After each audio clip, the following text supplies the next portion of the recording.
requested for me to listen to the transition to the following track after this, being Phantom, and listen through all of that soundtrack before moving on to the conclusion of both. Yeah, super unsettling, but we're not going to go to the conclusion now as we've got the transition to Phantom. Let's go!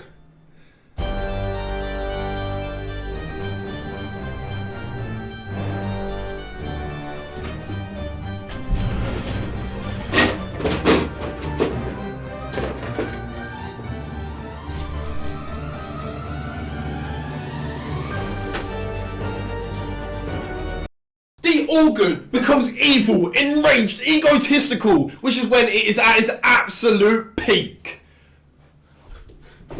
Just that first note here of A3 or 4 presents a apex predator crashing through the walls to unveil its presence before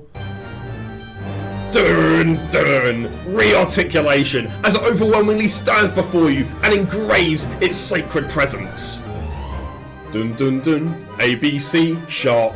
It sounds like this boss is upgrading its power, upgrading its urgency, and it won't stop until it destroys the world. And now we can hear the tempo showcases a faster beats per minute, not only in a melodic rhythm, but also in your heart. As you witness this stand before you, and you're both in awe, but there's also an element of dread and grief, as you know the end is inevitable, which is why we move back to the beginning. Go violin, staying in the Adorian. Yes!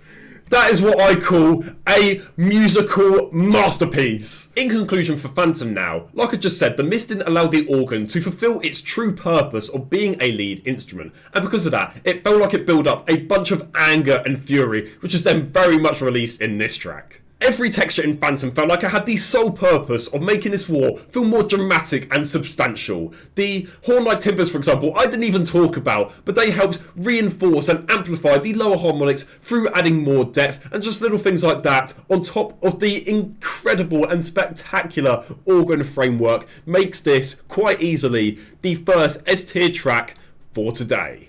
Sure!